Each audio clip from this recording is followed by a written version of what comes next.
My toxic friends trash my house after I asked them to house sit while I was recovering from a massive surgery. But when I got back and I saw the state of my home, I was stunned at the horrifying mess and disgusting state they left it, putting me in a situation where I was truly taken advantage of while I was at my weakest point. And now I don't know what to do. Here's what happened. So I was away from my home for a month for a planned surgery plus recovery. This was a very intensive surgery. I'm also about 6 weeks out right now and I can barely walk. At the last minute, my hired pet sitter canceled on me and I was desperate to find a replacement. So I offered that money to a friend who was having housing difficulties. She was to take care of my house and my pets, so I let her stay in my home while I was gone, and I even bought $300 worth of groceries for her. The agreement was for her to take care of my kittens and fish and to have the house tidied up before I got home. My car would be there in case of an emergency, but otherwise please avoid driving it. It is a lease and I have an allotment of miles I can drive before I have to pay extra. Well, after I was admitted into the hospital, she moved her cat in and also her boyfriend. When I got home, my house was an absolute disaster. Dishes were piled up in the sink that took me 4 loads just to clear. The dishes and leftover food were scattered all around the house. There was cat vomit left to dry on the floor, bags of cat litter clumps in the hallway, half-full trash bags left in the entryway, stains on the couch, the floors, and countertops, and everything was just completely filthy. There was even a 3-foot circle of wood ash on the floor around the fireplace. They used up about 80%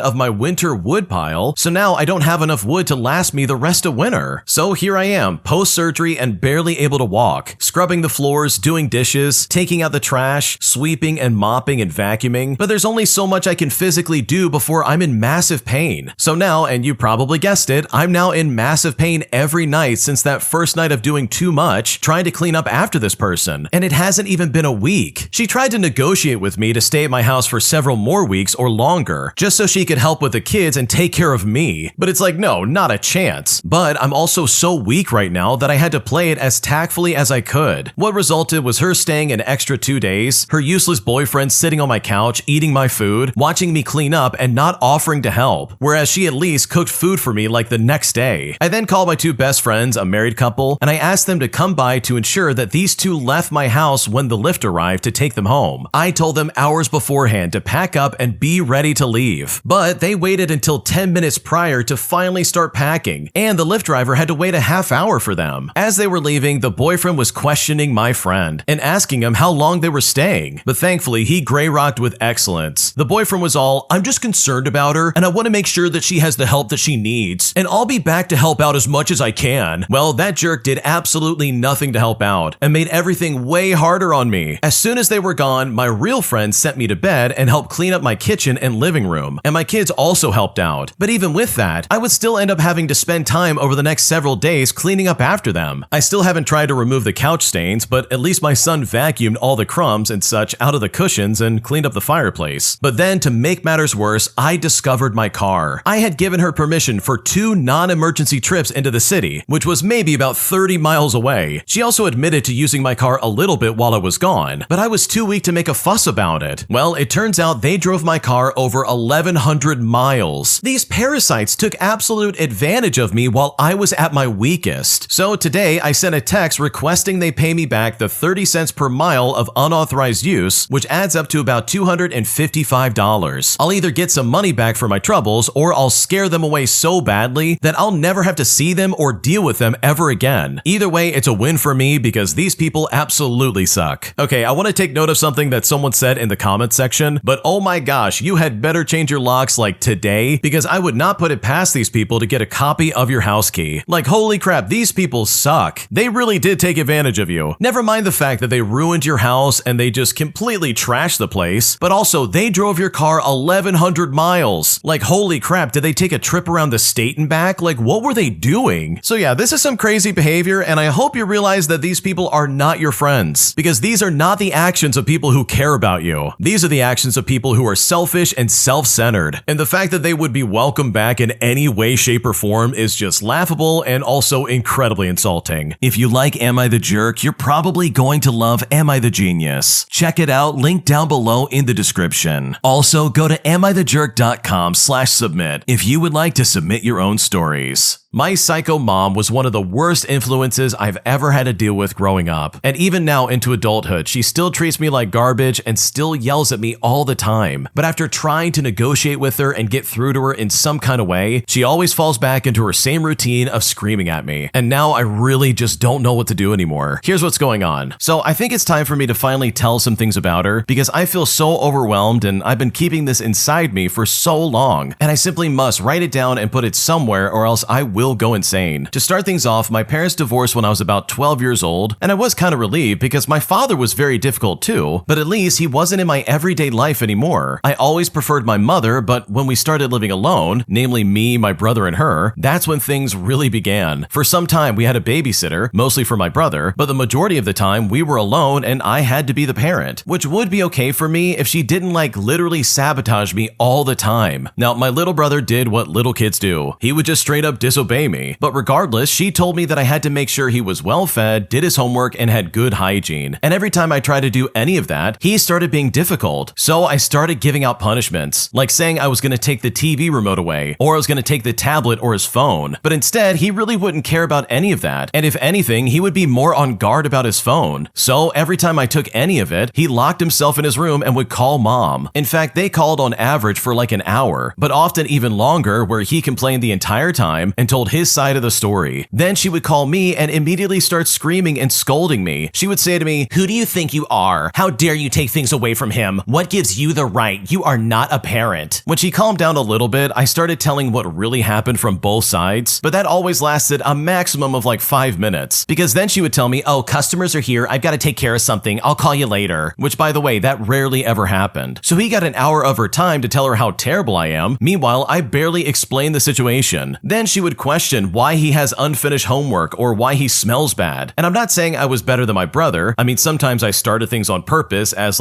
a way of messing with him, but I did really try to do my best. And this was our normal routine for at least a year. Then my mom brought home a man who is now our stepdad, and he is awesome, even though we grew a little bit apart because I lived alone for about 3 years. Things were okay for about a month when the two of them decided that she will stay home to take care of us while he worked. Often, I came home from school tired because sometimes I would have trouble there. It was thankfully nothing that extreme, but my troubles only got worse when I got home. In fact, this one time, I didn't even open the entrance to the apartment building before I could already hear screaming from the window. So when I got home, she switched from screaming at my brother over to me because, good lord, I clearly did something wrong. I didn't even get a chance to take my shoes off. In fact, there was screaming every day and it was really draining. Then they bought a restaurant at the end of 2019, and I'm sure you can see exactly where this is going. The restaurant was going fine before the crap storm that hit the world, and that started stressing my parents out. When they came home, they would see a few dishes and start saying, "Well, I see that you did nothing all day," and literally just picking anything to start an argument, like nothing was ever enough. I was basically the family therapist, so when our parents argued, I was the one resolving the issue and often took my stepfather's side because I know her bullcrap. But then when she argued with me, he would never defend me, which led to enabling her bullcrap even further and thinking that she was right. When we go for groceries, we would have man talks, and somehow my mother at the time always knew what I said. This angered me so much and I felt so betrayed because he really was the one sane person that I could talk to, but then would turn around and do things like that against me. So naturally, I did stop sharing with him, even though eventually we did find some common ground. And you know what? I didn't even share with my mom for even longer because she would always use what I shared as ammunition in arguments, and even had the audacity to try and be sad and say stuff like, "My son doesn't share with me anymore," all while crying her eyes out. And it's yeah, right, you idiot. Around this time, she also started being really insulting towards us, saying things so awful that I don't even know how to translate them. And it's ironic because she always told us not to insult family. Oh, and on top of that, she also got pregnant. Charming, isn't it? So a woman in her early 40s getting pregnant is a cocktail for disaster because, my God, everything became 1,000 times worse. She sometimes stayed home and terrorized us from morning all the way until the time we went to sleep. Now, the restaurants around us were closed, but we stayed open for deliveries to have at least some kind of money coming in. Also, my stepfather is an incredible cook who traveled the world and now had to be alone in there cooking and delivering and cleaning, and I honestly pitied him so much that he got involved in such chaos. He then told me that not so long ago, if they didn't have a child, he would have left. Also, after restaurants got opened, they made me go work for them, saying to me, "Come on, you will help out the family and make money." But I had a really low hourly wage, and they didn't even pay me the half of what I made that day. Most of the time, I was there for free, which would be fine if they didn't treat me like an absolute piece of trash. trash. So 15-year-old me had to go there after school and on weekends. I had to bust my butt off, get treated horribly, and then get home by about 1 o'clock in the morning with no money. And despite the fact that I'd saved almost $1,000 in our currency during the 6 months of being there, my mom ended up taking it all because she needs it and had access to my teenage bank account. It was horrible, and that started about 6 years ago. I'm now 20 years old, and I feel like it was literally yesterday. I wanted to believe that when my youngest brother was born, she would eventually calm down, but postpartum psychosis came and it got even worse. And since then, she stayed like that. Also, she would constantly say that she was going to send me to my father, which was a super normal veiled threat that she would throw my way pretty much all the time. She would kick me out of the house regularly, but not before taking my clothing and throwing them on the floor of my room and stomp on them. So it's extremely stressful living every day, not knowing if tomorrow I will have a place to be. But then some beautiful news came along. They decided that it will be better to return to our home country and that I will stay here to continue studying. They told me that a month before it would happen, and I got so happy. Finally, a hope for freedom and peace. And despite that, she still continued her behavior. Well, 2 days before they were leaving, she kicked me out again and said, "I don't know where you will go, but you will not stay here." And she always still looked for me after she did this, but even still, this eventually sparked the happiest 3 years of my life. She continued to pay rent, and at this point, I think I need to get something out of the way. I'm not ungrateful. In fact, I've been thinking about all of this so many times, and I've been putting myself in other shoes forever, and I understand that constant stress, worry, sadness, a failing business, etc. have extreme mental toll on a person, and I'm very grateful that we always had a roof, some food, and some clothing on our backs, but my God, I can't excuse this behavior because it really affected me so much. Ever since then, we only had contact when she called, and I didn't really want to go no contact because I just don't want to hate anybody. And also, yes, a little bit because she was paying the rent. They always came for Christmas, mainly for a job that my mom has at the Christmas market, and it was always so uncomfortable for me because they are chain smokers, and the whole house immediately has the most disgusting odor, plus opening up a window is not an option because it's way too cold. They're also extremely loud, and they don't care what time it is. That's combined with them going to sleep at around 1:30 in the morning, and on top of that, my mom wakes up at 3 o'clock to eat. In the past, I've been accused by teachers and classmates multiple times in elementary school that I smoke cigarettes. And that's funny because to this day, I've never done anything like that, not one single time. And it's so sad that I don't know who my neighbors are, but everybody knows us. Now, what truly made me write all of this up and share this with the internet? Well, my mother's with me for a month, and the other day we had an argument. It went exactly how it always does. She screams and I scream a little, and then while I try to explain something, she tells me how pointless I am and leaves the conversation and continues to scream at me from the kitchen. In fact, every time she called me, it always ended in an argument. But now that it was in person, I got flashbacks. So I went for a walk because it was too much. For context, I recently got into manifestation and I tried it on my walk. She then called me shortly afterwards, apologizing and saying she doesn't want to argue, which is something she has never done before like this. When we lived together, she always waited a day and then came to my room telling me, "Oh, you know I didn't mean that. I'm sorry. I would do anything for you." But then, like clockwork, she would do it again that same day. Often, she didn't even bother to have the nice talk and just let it pass. Even when we lived apart and argued on the call, she never called back to sort things out, so this change of pace kind of gave me hope. Yesterday, we had a surprisingly pleasant, deep conversation about past events, and it didn't start like that, but it definitely ended way deeper than I expected. It started by me telling her how many stories I've read about this, specifically online. She then got defensive, but then actually took accountability. I was genuinely in disbelief. At one point, I told her that in a conversation I had with a friend about similar things, I Googled something and there was an article named something like, "Oh, the types of thinkers in the world," and one type that caught my eye was the emotional thinker. I then told her that I think she is an emotional thinker, and she agreed. In fact, she told me how much she wants to change it, and I believed her. I also told her that I'm a rational thinker and that I do separate my feelings from the situation, and I made sure to explain it to her like a 5-year-old, stating that it doesn't mean I don't have emotions, and that only psychopaths would be that extreme. And I really had to explain this just so she wouldn't try to use this against me in the future and tell me that I don't have emotions or something like that, because yeah, she's done stuff like that in the past. Well, today she told me to go check up on my brother, who usually just rots away on his iPad. Well, while she was working, I got told by her how I destroyed my brother because I let him brain rot on the iPad and I don't play with him, even though I do play with him, and she's the one who's done this. She literally doesn't give him any attention and just lets him brain rot all day while she smokes and watches movies in the kitchen. But it's like, okay, sure, I raised him this way. So I go and check up on him and I start in a brotherly way to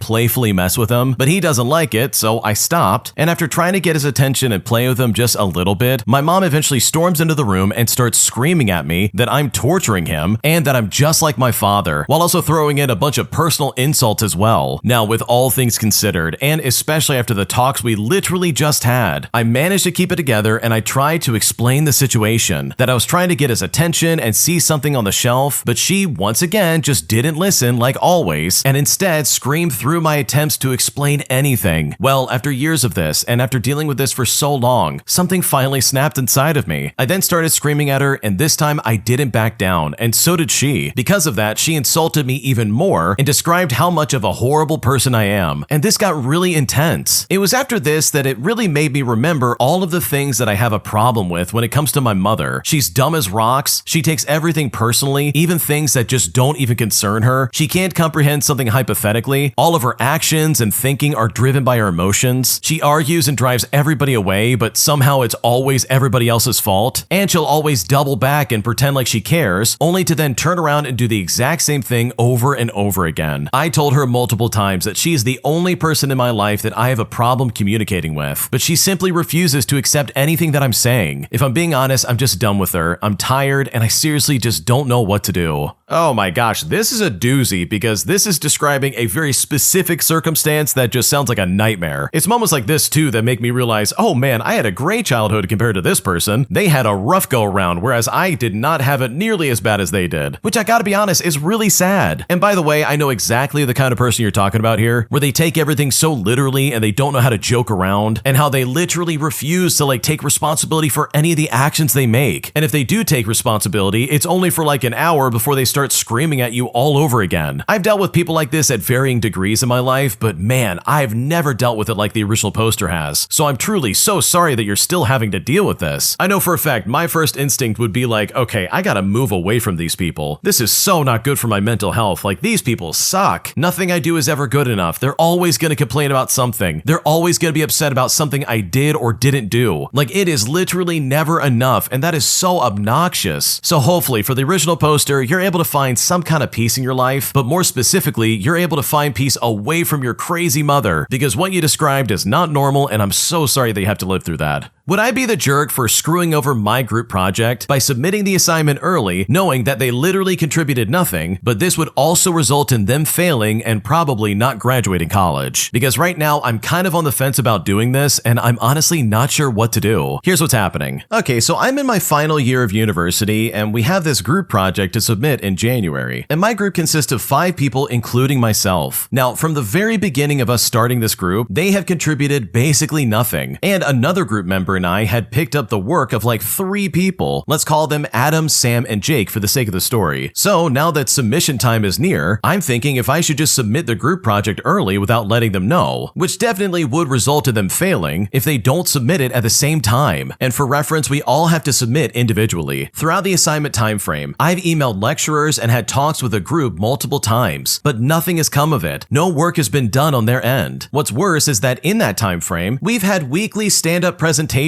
where we would present our progress on the group work that we have done to the rest of the class, and Sam and Jake had turned up to the presentation about once or twice. And keep in mind, this project started in October of 2025, and we're now literally in January. They probably used every excuse under the sun. Family issues, a fever, a cold, face infection, and honestly, I wish I was joking about that last one. Also about being out of town. I even caught one of them playing Grand Theft Auto on their Discord status after they said they were on a train going home to London. While I will say they haven't done completely nothing, what they have contributed can also barely be considered anything at all. So now I'm wondering if I should just submit the presentation for myself and not tell them about it, which would cause them to either get a capped off grade or fail the assignment altogether, which also, by the way, might cause them to be unable to graduate. So would I be the jerk if I did this? Because right now I'm frustrated and I don't know what to do. Okay, honestly, I think it would be a bad idea to do that because holy crap, why not just talk to your professor and be like, hey, the rest of my group is not doing any of the work. Can I please be graded individually? Because let's face it, this is not the first group assignment where certain people in the group aren't pulling their weight. And I think if you at least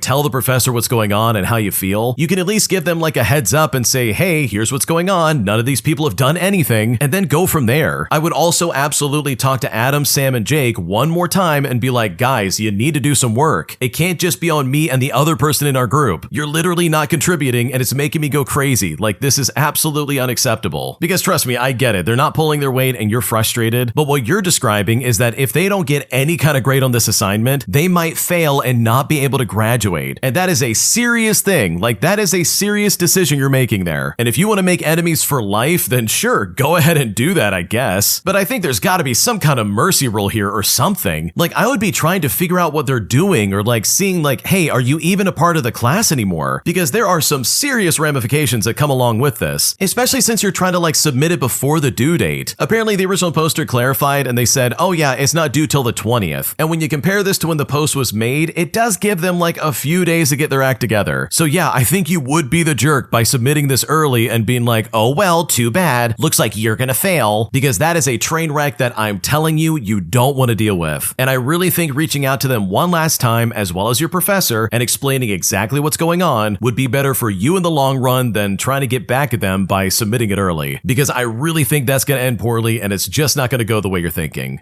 My entitled extended family is trying to blame me for my cousins blowing up some fireworks and as a result severely injuring their bodies. And now, even though I had nothing to do with any of their injuries, my family is expecting me to support them despite their bad attitudes and their dangerous activities. Here's what happened. Last year, my girlfriend and I decided to attend a family Christmas festivity despite more or less not really feeling like it, not to mention somewhat knowing better. And this is family on my side, by the way. It was my late mother who insisted we should go because the family had organized a big party. They would also provide dinner, and she figured that this would be a fun distraction for us. Also, because we never really went out for dinner that entire year, despite somewhat wanting to. Now, the event itself was more fun than I would have given it credit for. We had some fun interactions with some cousins and some of their spouses, and overall, we had a pretty good time. Well, that is until problems started during dinner. During said dinner, it got announced that there would be a huge firework display at the end of the party, all set up by 3 of my cousins, who I sometimes refer to as the firecrackers, because they are obsessed with fireworks, and I'm not really a fan, and I never have been. Now, don't get me wrong, there's nothing wrong with being passionate about something and sometimes taking things a bit too far. As long as you keep things reasonable and at the very least mind others, then it should be fine. But unfortunately, I don't think they do that. You see, my cousin's hobby even made the local news a few times. One of the headlines read the following: 100 kilograms of illegal fireworks were confiscated from a house. Firework packs were even found under the bed. Yeah, so quote, obviously, the authorities had no clue what they were talking about, and obviously things were under control. The regulations were at fault, most surely not them. Several years ago, I once raised the question, but what if a fire would break out? To which I was told, yeah, that never happens. So yeah, no point in arguing with that level of ignorance. So after the announcement, the conversation during dinner went a bit towards the fireworks. Conversations went back and forth, and suddenly one of the spouses asked my girlfriend if we ever did something with fireworks, to which my girlfriend said no, but we did have a bit of an in-game fireworks tradition. When asked what she meant, my girlfriend explained that during New Year's Eve, we used to hack our Minecraft game so that the in-game clock would sync with the real-world time, during which we'd set up some in-game fireworks and effects, which would then launch during 12 a.m. sharp. And for the record, my girlfriend and I are both in our 50s. The woman who asked her was intrigued and thought it was a fun thing to do, but it got quickly met with snide, condescending comments from her husband. Minecraft? What in the world? That's a kid's game. How old are you two? Who are you to compare our work to that garbage? To which his wife immediately retorted by saying, Josh, that's not what she said. But this really started the beginning of the end. And that's when another obviously drunk cousin chimed in and said the following: you guys are pathetic. That has nothing to do with fireworks. I mean, how old are you? Now, at this point, I kind of lost my cool. Also, well under the influence, I felt no hesitation in snapping back. I said to them, being well beyond the age where children mock others for their hobbies seems an achievement not everyone here managed to accomplish. Well, when I said that definitely riled them up. It got even funnier when Josh told us that hobbies or not, it was still stupid to be playing kids games considering our age, to which I told him that in this kids game, some people even managed to build fully working talking 8-bit computers, to which my girlfriend told me to hush and keep my cool. She realized that I was getting quite tipsy, and things eventually did cool down a bit after that. Well, that is until another relative who's about 16 years old suddenly yelled out, "Oh my gosh, you weren't kidding. Would you look at this?" The guy had grabbed his phone and looked it up and came up with several YouTube videos. The funny thing here is that this guy was a grade A student and his parents were proud of him, and then he's the one to yell out in sheer admiration, which I did find a little bit funny. Now, for the record, the fireworks afterwards were fun to look at, no question about it, but the following loads of snide remarks afterwards made us decide to leave the party early. So anyways, fast forward, and 2 weeks ago, I got an email from an aunt of mine, which was odd because I never had much contact with that side of my family. Not before Christmas festivities last year, and most definitely not afterwards. As it turned out, my 2 cousins got into an accident and it was quite severe. They were hospitalized, and my aunt said I needed to call her to talk about visiting hours so that we could set up the schedule. Well, I ignored said email because I had zero interest in visiting them. Also, because it's an easy 2-hour drive, but even with all that in mind, I did send out an email of my own to wish them well. Then, about a week ago, I got a phone call. It was my aunt, and they said, "Why haven't you called me? Anyways, we set up the schedule without you. You need to visit the hospital Wednesday, Thursday, and Saturday evening. We expect you there at 7:00 p.m. sharp. Don't complain about the time. That's your fault for not calling me." Well, I listened, and I couldn't help but plain laugh out loud. I said to them, "Yeah, good luck with that. You can count me out though," which was met with several rude remarks. How dare I turn my back on my cousins who obviously needed my support. I said to her, "Do they? Or is it you who is now trying to force a break for yourself?" Well, that definitely hit a nerve. As it turned out, my cousins were messing around with obviously illegal fireworks, and this is long before it's even legal to use that stuff, and it all literally blew up on them. I'm not going to go into much details for obvious reasons, but one is now missing a hand and the other is missing an eye. Those got lost in the process. And we're not talking about kids, by the way. We're talking about grown guys well into their 30s. 2 days ago, I got a new email, now telling me that the new schedule had been prepped and I'm expected to visit my cousin this upcoming Tuesday, Wednesday, and Friday just to make up for the last week. This schedule was followed up by something I honestly never expected to see. They said the following: "It's all your fault this happened, you know, because people like you never believed in their amazing capabilities and always needed to talk down on them." I then sent an email back with a picture of the universal salute, if you know what I mean, and I then blocked all of the emails involved entirely. Yeah, that family's super weird. They seriously are trying to take the cousin's fault, even though some of them lost some body parts in the process. Like, clearly their obsession with fireworks was really not okay, because for once they finally took it too far, and then suddenly they lost body parts. Like, seriously, like, that is messed up. And it's really weird for everybody to be like, yeah, you gotta support your cousins and their activities, and also for the aunt to be like, this is your fault they blew themselves up. It's like, dude, what are you talking about? I am not responsible for that. So with all things considered, I do feel bad for your cousins, but at the same time, like, I don't blame you for distancing yourself, because the way they're acting is like completely backwards, and in no way is it your fault that those 2 cousins blew themselves up. If you like Am I the Jerk, you're probably going to love Am I the Genius. Check it out, link down below in the description. Also, go to AmITheJerk.com/submit if you would like to submit your own stories. Am I the jerk for wanting my wife to give up babysitting her niece for free and telling her sister that she needs to look for daycare come January? Here's what happened. So my wife quit teaching around 4 years ago for mental health reasons, and my wife has shown no real desire to get back into the workforce. It's not like we're struggling per se, but I would be lying if I said I did not miss the extra income from when my wife was working. About a year into her leave, her sister became pregnant, which did take up a large portion of her free time. So over the last 2 years, my wife has been babysitting her niece for around 12 hours a day, literally 3 days out of the week. She is stressed out, but does it because her sister claims she has no other option, and she cannot afford childcare. Even so, I don't think it's reasonable for my wife to do 12 hours a day for 3 days. So since my wife has not said anything for 2 years, I told my sister-in-law that come next year, she needs to go to daycare, because I am not going to let my wife do what amounts to slave labor. My sister-in-law told me that it is not my place to say what my wife could or could not do. Now, I get this point of view, and I would be lying if I said I wasn't slightly upset that my wife can work 36 hours a week, 3 days a week for free, but claims that she is not ready to return to the workforce. That is a separate issue, but the core issue here is that my sister-in-law is taking advantage of my wife to provide free childcare, and I feel that is not okay. In the past, my wife did talk about pay, but my wife does not like to chase people for money, so since she never reminds them, they claim to always forget. Either way, I told my sister-in-law this is where we stand. My wife is upset with me since she claims it's not my place to say what she can and cannot do, and that it is not my place to tell others how she is feeling. Now, for clarity's sake, I did talk this over with my wife many times, and she is burnt out from watching her niece, but in her view, her sister has no other option. She has also expressed how babysitting over these years, combined with teaching, has killed all desire she once had for having children of her own. Now, as mentioned, my wife has spoken about pay, but since she does not like to chase people for money, she never gets any kind of money. She feels she should not have to remind people of money, and they should want to pay someone to help them, especially when it comes to family. She also is afraid her sister will become unstable if she loses her family support, and I stepped in because I was sick of her being taken advantage of. I did not just sidestep her, I have tried many times over these years to put her foot down, but she loves her niece and does not want to see her suffer. My point is that she is destroying her mental health just like when she was teaching. I was the one who encouraged her to quit because it was destroying her. All she did was wake up, go to work, come home, and go to sleep. It was a struggle to get her to eat sometimes. And the same thing is happening with her babysitting. Now, my wife is not doing this alone. When I get some time, I do take over the last 3 hours, and I drop the kid off at her mother's when she gets off work. We also provide food and child supplies such as diapers and pull-ups, and my wife is also potty training my niece. She is more or less raising her niece 3 days out of the week. Now, in terms of solutions to this problem, I have spoken to my boss today to adjust my schedule, and while nothing can be done for January, come February, I will be allowed to work remotely for the month. During this time, I will be taking my wife on a long vacation. It's not perfect, but for US jobs, requesting 2 weeks vacation on such short notice is not ideal. Tonight, I'm going to take my wife out to explain everything. I got the idea from a friend to take her to a place that she could never turn down, and the theory is that during this time, my sister-in-law will be forced to figure something else out. Now, if it turns out my wife is unable to break away from her fear of guilt, then at that time, I will have to figure out what I'm going to do personally. As stated, yes, I do miss the income my wife brought in, as it did make things a bit easier. But that being said, the income at this point is the lowest priority. I can live with her not working if she is doing something that she truly enjoys. I'm willing to support her because I do love her, but I am not willing to support her sister, especially since she has done nothing to change her circumstances. I mean, if she was trying to change her situation by going to school or getting a better job, I would be annoyed, but I would understand my sister-in-law would need the help. But as it is, I hope to have some kind of breakthrough with my wife. Yeah, it really does seem like your wife is kind of like burning the candle from both ends, and it really does seem like the sister-in-law in this situation is taking advantage of your wife. Here's the thing, if she's taking care of that kid for 3 days out of the week, she absolutely should be paid for it. And even though your wife doesn't like confrontation when it comes to getting paid, she still deserves to get paid just like anybody else. And also, I don't think you're the jerk for stepping in and trying to help your wife out. With the additional explanation that the original poster provided, he made it abundantly clear that he has tried everything else with helping his wife. I mean, he is now even changing his schedule around just to work remotely to try and help her out. So I think that was kind of like a last-ditched effort to be like, hey, this has got to stop, because his wife is clearly just going to let this keep going, and he really was, in my opinion, doing the best thing possible to try and help her out. So no, I don't think the original poster's a jerk, and hopefully all of this works out. And I hope your wife is able to see that yes, the sister-in-law in a pinch can find somebody else to help out. And hopefully that's enough of a breakthrough for her to realize that she doesn't have to do this no matter what. Am I the jerk for not depositing a Christmas check I received as a gift from my parents? Because right now, my dad is furious for not doing it right away, and he is even claiming that this has damaged our relationship. And at this point, I seriously don't know what to do. Here's what happened. I'm a 29-year-old female, and for Christmas, I received a very generous check from my parents. I wasn't expecting it, and they never spend this much on gifts, so it took me by surprise. Not to give exact numbers, but it was 4 digits. And I was very grateful, and I thanked them for their generous gift. Everything was great until the day after Christmas. My dad would come up to me multiple times and asked if I deposited the check. I told him that I would and that I could deposit it through my banking app. Well, the day goes on and I forget to deposit the check. The 27th comes comes along and I get home from work and my dad gets on me again and asked if I deposited the check. I told him no and he seemed annoyed, and he once again told me that I need to deposit the check. Well, as you can probably guess, the day ends with me again forgetting to deposit it. Now it's today, the 28th, and my mom texted me while I'm at work asking if I deposited the check. I told her no, and she must have told my dad because he started angrily texting me. He said to me, "I asked you to do something and you didn't do it. I'm so upset with you. It's not even funny. This is a total disrespect of me and your mother. I requested that you deposit that check and you didn't. You know we did this because we love you, and you turn around and not deposit it like I asked. I'm so upset right now. Just give me the check and I'll deposit it into your account if you're that lazy. So ungrateful." Now, I was shocked when I read that while at work, and I'm not gonna lie, it hurt a lot. I spent most of my lunch break in tears trying to think of a response. I love my dad a lot, but I felt like his anger was out of line and needlessly malicious. Unfortunately, while my dad is loving most of the time, he does have moments of anger just like this. He never gets physical or anything like that, but it is very loud. Eventually, I texted him back and I said the following: "Hi Dad, I'm sorry that this has made you upset. It's not that I'm ungrateful, I guess I just don't understand why this needs to be deposited right away, especially since it hasn't even been a week since I received your very generous gift. I love you very much and I don't want this to damage our relationship. So I think it's no longer appropriate for me to accept this check. I'll give you the check back when I get home." Now, I thought that this was the best and most mature way to reply. Maybe he'll calm down or something like that, right? Well, no, unfortunately, it only gets worse. He replied back by saying the following: "Well, when I tell you to do something, I want it done. When your mom asks you to do something, you do it. Now, I want you to deposit that check today or I will disconnect your internet. I asked for the simplest thing and you can't even give me that. I have my reasons for wanting the check cashed. You should honor my wish. As far as I'm concerned, this has damaged our relationship." Now, I've since deposited the check like he asked, but I'm really confused here. Am I really in the wrong or is he blowing this out of proportion? What should I do? So in my opinion, it kind of seems like everybody sucks in this scenario. For starters, there's no excuse for the original poster not depositing the check. Like literally, you have the mobile app. You could have taken care of that literally in seconds. Like that is not that hard. Like the moment he asked you about this on Christmas, you could have pulled your phone out and the check and said, "Oops, my bad, let me deposit it real quick." And then you could have gotten it done right then and there. But you kept kicking this can down the road for like no reason, and now your dad's freaking out on you. Now, it sounds like they gave you a couple $1,000s, and I don't know about you, but I would not want a check like that sitting in limbo and not deposited already. But on the flip side, the way your dad is acting is completely insane. I can understand him being upset and being like, "Listen, you gotta deposit the check, like get this done." He most likely wants that deposited before the end of the year, probably for like tax purposes or something like that. But for him to seriously say, "Oh, this damaged our relationship," like that is just straight up weird. Also, for him to give you an ultimatum and be like, "Ooh, if you don't deposit it, I'm gonna cut off your internet," which also, as a side note, the original poster lives with their parents. So to make that kind of comment is like, whoa, wait a second, that is definitely inappropriate. And I know if I was living with my parents and they made those kind of like veiled threats, I would probably start looking for another place to live almost immediately. Like that was just completely uncalled for, and it's like a really weird punishment to give to your 29-year-old daughter. So hopefully you depositing this check somehow like fixes this scenario, because yes, you really should have deposited that like right away, but also your dad's reaction is completely uncalled for. My girlfriend is cheating on me right now in this very minute, and after trying to have some kind of conversation with her, I'm now convinced that I've lost my girlfriend and I now seriously don't know what to do. Here's what happened. My girlfriend of about 2 years has been with me since we first met at a party at university. My girlfriend is 22 and I am 24 years old. Just 1 week after meeting her, she already moved in with me. It was love at first sight. Around a year ago, we moved into a new apartment, which I couldn't afford by myself, and we lived there pretty happily ever since. Skip to last Monday on Christmas, and we were at her father's place with all of her family. Things were fine until we drove home. She suddenly told me that she had had enough of me being mean to her. Now, the example that she gave me was when I accidentally walked into her laptop's charging table, which is this white cord, and it was stretched over a white carpet in a dimly lit room. Now, I did not apologize for ripping it out of her laptop, but instead accused her of why she would even place a cable like that in the first place. But after a few minutes, I did end up apologizing. She also told me that she does not want to stop my dreams and aspirations. For reference, I would like to move to another country after I'm done with university, but she does not want to do that. She then told me that she wants a break from our relationship. Well, I drove home and I told her that being with her is my biggest goal in life and that I'm sorry for having been mean to her and that I am willing to change, but she still wanted the break. That night, we still slept in the same bed, but I cried myself to sleep. Now, I really don't think that I've been mean to her. I think the main problem is that around 1 year ago, I got a job at university at cancer research. We are very successful at this, and we try to use a novel, highly successful approach. Because my father, who is my best friend, has cancer, I think I spent too much time on work and not enough time with her. For the last few months, I sometimes went to university at around 8 o'clock in the morning and only came back at around 11 o'clock p.m. for a week or so. She was alone at our home and probably very lonely. Anyways, Tuesday, I wanted to visit my father, but my girlfriend told me that she wanted to visit her mother. Her mother is on the way to my father, so I offered to give her a ride there, but she declined. She did not come home that night and told me that she would like to sleep at her mother's place. The next day, she told me that she may not come home that night as well. I told her that's fine and she can stay at her mom's place for as long as she likes. She did actually come home though, and we watched a movie together, but she was distracted by her phone, which she was looking at, and it was making her giggle from time to time. In fact, only a few minutes ago, I found out that she did in fact not sleep at her mother's place, but instead went to some guy she knows from university. That night, we went to bed together, and I tried to approach her, but she distanced herself from me, so I only caressed her until she fell asleep. Well, we're now at today. In the morning, I baked fresh buns just for her, but she told me she has a meeting with her sister and only took a few with her and then left. I cleaned the house to make her feel happy when she would come back home, but at around 11 o'clock p.m., I was concerned and I called her mother, asking if my girlfriend is still at her place because she would not answer me. Her mother told me that she has not been at her place since we both left from there. She said that maybe he's at some guy's place by the name of Logan. Logan is not his real name, because Logan and my girlfriend drank coffee together a few weeks ago, and she thought that I knew about that. Just after the call, my girlfriend actually came home. I asked her who Logan is, and she told me that she actually slept at his place last Monday. She only packed a brush and some other things, and then wanted to leave again. I asked her where she wanted to go now, and if they had spent quality time together, if you know what I mean, and she told me no, and that she would go to her father's place now. I told her though, if she leaves, then it's completely over. And you know what? I still remember the blank look in her eyes. She did not care at all. It felt like all we have ever been through together suddenly did not matter to her. She just took her stuff and left. A minute later, I wanted to run after her, but she was already gone. I just don't know what to do now. I really love her a lot. I cannot believe that this happened. I feel like my entire world has fallen apart. What should I do when she inadvertently comes back? We share an apartment together after all, and most of the stuff here is hers. I neglected all my friends to only be with her. I feel like this is all my fault because I did not give her enough affection. I already told her that I will reduce my workload because I just finished my research, but even then, I don't know if I could ever trust her again. What should I do? Okay, first and foremost, you need to understand that this is not your fault. You did not cause her to cheat on you. That's crazy in my opinion, and seriously, I don't think there's a good enough excuse for that. And yes, I do think that what she's doing is cheating. Even though on Christmas Day, she's like, I think we should take a break. I'm kind of convinced based on her actions that she was talking to Logan well before she wanted to have a break. And by the way, she's probably only making up excuses as to why she wants a break, so she can try and have some kind of like alibi as to why she broke up with you, but also so she can feel less guilty about cheating on you. Like, I really don't think there's anything you could have done more to prevent her from cheating. Like, that's a very clear line in the sand of like, okay, let's not do that. But it seems like she broke that cord off a long time ago, and I know if I was in your shoes, I would just struggle to ever trust her ever again. So I'm really sorry that you're dealing with this. This seriously sounds awful, because her actions are just super sketchy, and you truly did not deserve this in the slightest. An entitled high school teacher demands 300 new followers for the school's Instagram from his students, and if they don't get these followers in the next 2 weeks, their entire class would fail the course. Here's what happened. So my daughter is a freshman in high school, and as an elective, she joined the enterprise class. It's part of the Future Business Leaders of America classes, and it really should have been an easy A. They run the school store and make the school shirts and merchandise to raise money for the FBLA. The teacher is an overweight ex-college football player and the assistant high school football coach. He thinks he's pretty high and mighty, but is always unshaven and looks like he's wearing the same clothes for days. Most of the assignments were easy things, like testing to see if they could run the computer for making shirts, how they handle the cash register and money, as well as other easy things that we expected. My daughter has had straight A's her entire life, but this guy grades assignments by the class, not by the student itself. So if a couple of kids screw up, the whole class has a lower grade, which sucks for the kids trying to keep high grades. 2 weeks before the end of the semester, and the teacher had not entered any grades since September. Even though the kids had no type of lessons or previously covered the subject, their final grade was to get the school's Future Business Leaders of America Instagram 300 new followers. This was a pass-fail as a group grade for all 3 periods of students that he taught the class. It was totally out of left field as they hadn't learned anything about social media in the class, and my daughter risked failing her final based off the performance of a bunch of other kids. I looked and the school Instagram account had been active for 5 years and only had about 300 followers, yet they expected to double it in just 2 weeks' time. I waited to see if he was being serious or not, and it came down to the deadline of when they were supposed to have the followers, and they had only gotten like 20. So I decided to spend $6 and I bought them 500 followers just to prove a point that it was a crap assignment and it could easily be cheated. In 30 minutes, they had over 800 new follows that were obviously fake accounts. They had no posts and barely even had a profile picture. Well, the teacher came to class and said that since they didn't have the followers, he was giving them all a B. He admitted that he had not even checked how many they'd gotten, and he was just automatically gonna give them a B. Well, as you can imagine, the kids got mad, and they showed him that yes, they got the amount that he wanted. Well, the teacher didn't question it and was completely caught off guard. In fact, he was so happy that he gave a 110% as the final grade for all 3 class periods. So it turns out I spent $6 just to work around this complete buffoon, but as a result, I got 70 kids a 110% score on their final class grade. Wow, that teacher has no business even calling themselves a teacher. Like seriously, what are they doing? Do they really think that a bunch of high school students are suddenly in about